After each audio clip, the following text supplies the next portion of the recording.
ناظرین کرام السلام علیکم ورحمۃ اللہ وبرکاتہ۔ ناظرین، مجھے امید ہے کہ آپ سب خیریت و عافیت سے ہوں گے۔ چلیے بڑھتے ہیں آج کے موضوع کی طرف۔ موضوع کی طرف بڑھنے سے پہلے آپ ہمارے چینل الصفا اسٹوریز کو سبسکرائب کرنا نہ بھولیں اور بیل آئیکن کی گھنٹی ضرور دبائیں۔ میری آنے والی ہر ویڈیو کی نوٹیفیکیشن سب سے پہلے آپ تک پہنچے گی۔ ناظرین، چلیے بڑھتے ہیں آج کے موضوع کی طرف۔ بسم اللہ الرحمن الرحیم۔ ایک دفعہ کا ذکر ہے کہ ایک بطخ دریا کے کنارے رہتی تھی، کیونکہ اس کا نر مر چکا تھا اور بیچاری ہمیشہ بیمار رہتی تھی۔ ایک دن اس کی طبیعت زیادہ خراب ہو گئی تو وہ ڈاکٹر کے پاس گئی۔ ڈاکٹر نے اسے بتایا کہ تمہاری بیماری ایسی ہے کہ تم جلد مر جاؤ گی۔ اسے یہ سن کر صدمہ ہوا، کیونکہ اس کے پاس ایک انڈا تھا۔ اسے ڈر لگا کہ اگر میں مر گئی تو اس انڈے کا کیا ہوگا، جس کے کھول سے جلد ہی بچہ نکلنے والا تھا، اور پھر اس بچے کو کون سنبھالے گا۔ لہٰذا وہ اپنے سب دوستوں کے پاس گئی جو جنگل میں رہتے تھے۔ اس نے اپنے دوستوں کو اپنی ساری کہانی سنائی، لیکن انہوں نے مدد کرنے سے انکار کر دیا۔ بیچاری بطخ نے اس کی کافی منتیں کی، خدا کے لیے تم لوگ میرے مرنے کے بعد میرے بچے کو اپنا سایہ دینا، لیکن کسی نے اس کی بات نہ مانی۔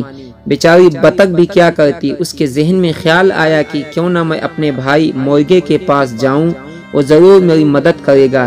لہٰذا وہ مرغے کے پاس گئی اور اسے سارا قصہ سنایا۔ مرغ بھائی، آپ میرے بچے کے ماموں جیسے ہو، پلیز آپ میری بچے کا اپنا سایہ دینا، پلیز آپ میرے بچے کو اپنا سایہ دینا۔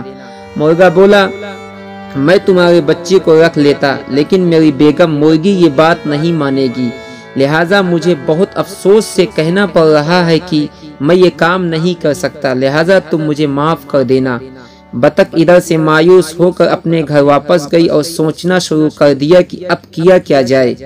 اچانک اس کے ذہن میں ایک ترکیب آئی اور اس نے موقع ڈھونڈ کر یہ کام انجام دے دیا اور خود جا کر ایک درخت کے کنارے بیٹھ گئی۔ اس کے بعد بطخ کی طبیعت اور بگڑ گئی اور ایسی بگڑی کہ اس کی موت ہو گئی۔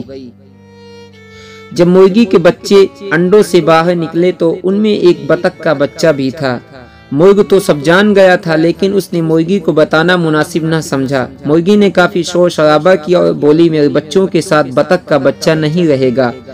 مرغ نے اسے کافی سمجھایا، لیکن مرغی نے اس کا کہنا نہیں مانا۔ مرغی نے اپنے بچوں کو منع کر دیا کہ بطخ کے بچے سے کسی کو بات نہیں کرنی ہے۔ سب نے مرغی کی بات مان لی، لیکن دو چوزوں نے اپنی ماں کی بات نہ مانی، اور وہ جو خود کھاتے تھے اپنے ساتھ اس بطخ کے بچوں کو بھی کھلاتے تھے۔ مرغی کو بطخ کے بچے سے سخت نفرت تھی اور اسے دیکھنا بھی پسند نہیں کرتی تھی۔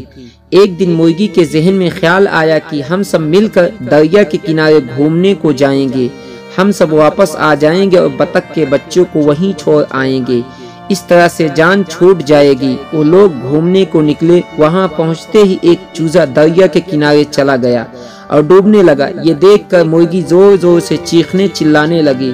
چونکہ بطخ کے بچے کو تیرنا آتا تھا، لہٰذا اس نے فوراً دریا میں تیرنا شروع کر دیا، اس چوزے کو نکال کر باہر لے آیا۔ مرغی نے جب یہ دیکھا تو اپنے کیے پر کافی شرمندہ ہوئی اور اس نے بطخ کے بچے سے معافی مانگ کر اسے اپنا بیٹا بنا لیا۔